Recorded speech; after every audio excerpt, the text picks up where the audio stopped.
You know the instinct that you tap into when you do mental calculations, like calculating change for the kopitiam auntie, or you're trying to figure out how much you're saving on a 20% off sale. That kind of number sense that you tap into, I don't have that. And things really changed after my diagnosis. I was just really relieved that there was an explanation for everything that I had experienced.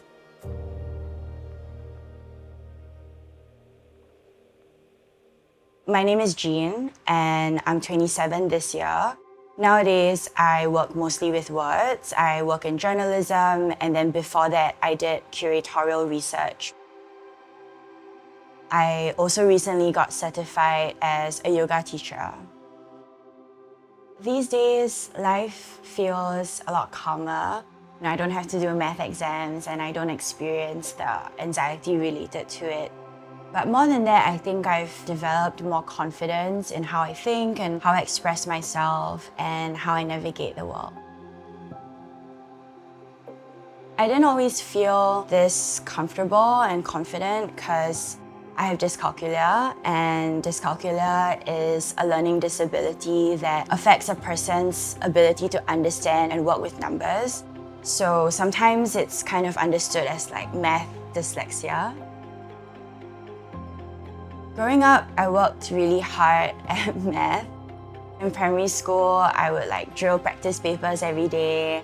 I had every kind of teaching tool imaginable. I had different kinds of rods and magnetic pies and toy pizzas and everything to try and understand fractions, but nothing really stuck.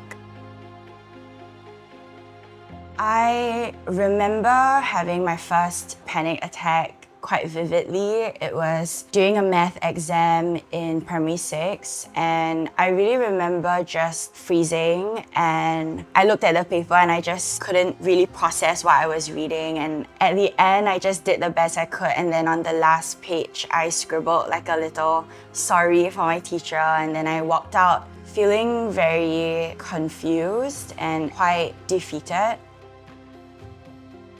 I couldn't understand why my efforts weren't paying off, and I couldn't understand why math was so much more difficult than all my other subjects. I just kept trying, but sometimes it felt really impossible.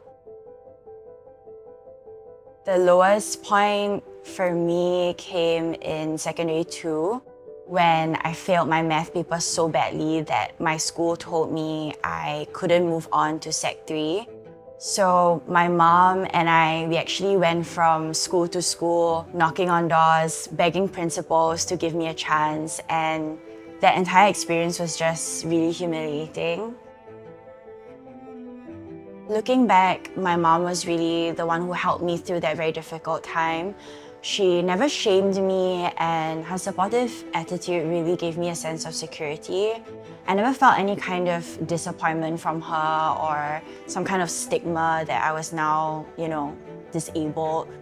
It was always like okay, how can we move forward? What's the best course of action? How can we solve this problem kind of approach, which I really appreciate. It wasn't until the school therapist at my original school suggested that I get tested for something called dyscalculia did my mom and my teachers even know that this thing existed. But we did the diagnosis test, and then after 2 rounds of cognitive testing, the results showed that there was a huge gap between my IQ and my math, reasoning ability. So according to the therapist, it was a clear indicator of what she called severe dyscalculia. Suddenly, everything just kind of made sense. It was confirmation that I'm not lazy and I'm not stupid. A lot of the times, people conflate math and numerical reasoning with logical thinking, but logic can manifest in a lot of different forms. Of course, math is important in developing and sharpening our logical thinking and critical thinking, but I don't think it's the only way to really develop those skills. I studied philosophy in university, and I think actually there's a lot of overlap between philosophy and math. You have to really use logic and look at a passage and distill it into its core arguments and its core premises. and whether or not the argument is logically sound. I really loved studying philosophy in school, and I feel very at home thinking through abstract concepts or complex ideas, but just through words. I was actually invited to attend a summer school program at Cornell University 2 years ago to study philosophy of law. For the first time, I felt like I wasn't constantly trying to outrun my own limitations. I felt a lot more at ease, and learning became much more enjoyable. With that being said, dyscalculia never truly goes away because it's not something that you can outgrow. It just kind of becomes a part of how I live my life day to day. And if I'm paying for kopi at the hawker center, I will count my coins out loud. 20 cents plus 50 cents is 70 cents, then plus 30 cents is $1, just to kind of make it a bit easier. I've learned ways to kind of work around my disability. I use my phone calculator all the time, and I always write things down. The really tricky thing about dyscalculia is that it's invisible. You can't look disabled. So I've had teachers and classmates, even employers, suggest that I was faking it and that I just got some doctor to write a report so that I can escape doing math because I'm bad at it. Usually when people think about disability or they picture someone who is disabled, it's usually something more visible. For example, somebody in a wheelchair or somebody that's using a white cane. But with learning disabilities, you can look normal, which makes it difficult sometimes for people to understand how you can be disabled. And I think it's something that a lot of people with invisible disabilities experience. That kind of pressure that you feel to perform or prove your disability just to be believed.